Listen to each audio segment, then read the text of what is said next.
Jeremy Corbyn. Thank you, Mr. Speaker. Quite simply, for the good of this country, he should go.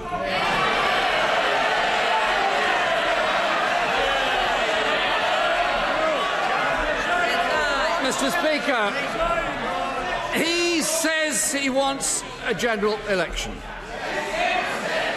I want a general election.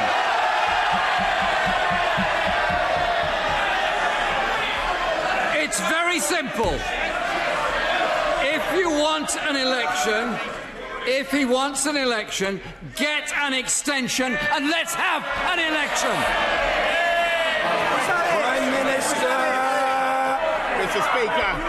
Mr. Speaker, the right honourable gentleman asked several questions. I'll try and deal with them in order. On the first point, my friend the Attorney General made absolutely clear, of course, that this is a judgment with which he disagreed. Of course, we respect the judgment of the Supreme Court. On the second point, are we about the Ben Burt Act? I will say what I'm sure he understands. We will, of course, obey the law, and we will come out of the EU on October the 31st. On his point about preparations for a no-deal Brexit, I congratulate my right honourable friend, the Chancellor of the Duchy of Lancaster, who just spoke for 2 hours on this matter. Our preparations are very far advanced, and I think this country can be entirely confident that we will be ready, deal or no deal. On his point about whether we are on the verge of getting a deal or not, well, it is absolutely true that negotiations are difficult, but we are making progress. And all I will say to him and to his friends is that they have not been made easier by the Surrender Act that he passed.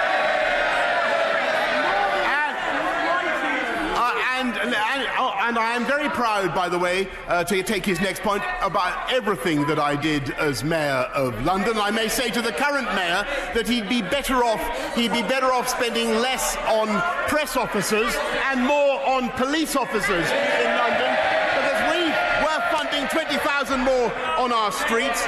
And as for being trusted on Iran, Mr. Speaker, this is a man who took the shilling of the mullahs from Press TV. Mr. Speaker, I think there's something. I was rather sad, actually, in a way, that the Labour conference was interrupted by the ruling, because I was awestruck by some of the things I heard, doubtless designed to obscure the inanity of his policy over Brexit. He wants to abolish fee-paying schools at a cost of £7 billion to the taxpayer. He wants a 4-day working week, cutting the incomes of the lowest paid in this country. He wants to abolish Ofsted, and now we hear he wants to abolish all immigration controls from the EU. But there was a crucial passage missing from his speech, it turns out, Mr. Speaker. I think there's something slightly pitiful, in a way, about the right honourable gentleman. It seems that he actually did want to call an election now, Mr. Speaker. There was a passage in his speech calling for an election now, but it was censored by the Stasi in the form of the Shadow Chancellor. Or possibly it was the Shadow Lord Chancellor. Mr. Speaker, the right honourable gentleman is being gagged. He's being muzzled. He's being held captive by his colleagues. They won't let him say what he wants to say. I say, free the Islington One, Mr. Speaker. And why won't they allow him to have an election, Mr. Speaker? Why won't they allow him to unleash his charms on the electorate? It's because they're not only terrified that he's going to lose, but also even more terrified by the remote possibility that he might win. He can't control his own party. He can't decide whether he's for Leave or for Remain. He's being held captive by his colleagues. The electorate are being held captive by this zombie parliament and this zombie opposition, and he wants the entire country to be held captive in the EU after October the 31st at a cost of more than £1 billion a month. We say no. I say no. Let's get Brexit done and let's take this country forward.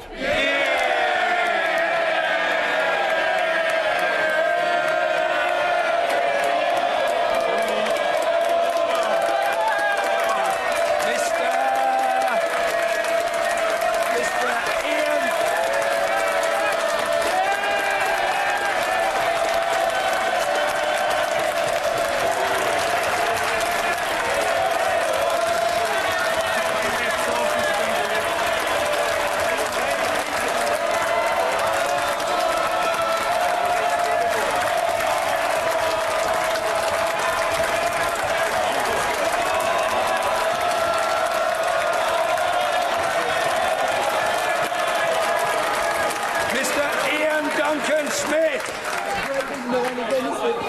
Can I, Mr. Speaker, can I congratulate my right honourable friend, the Prime Minister?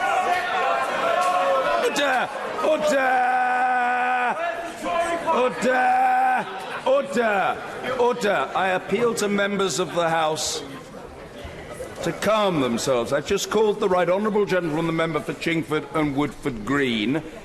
He is entitled to put his question, and the rest of us are entitled to hear him. Mr. Iain Duncan Smith. Mr. Speaker, can I congratulate my right honourable friend on his very good put down of the shallow leader of the opposition?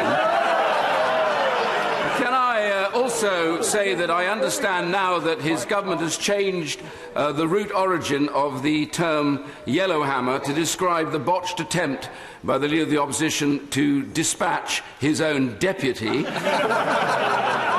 And could I ask him, I received and saw in my constituency, as others did recently, leaflets from the Labour Party calling for a general election now. Could he answer me this question?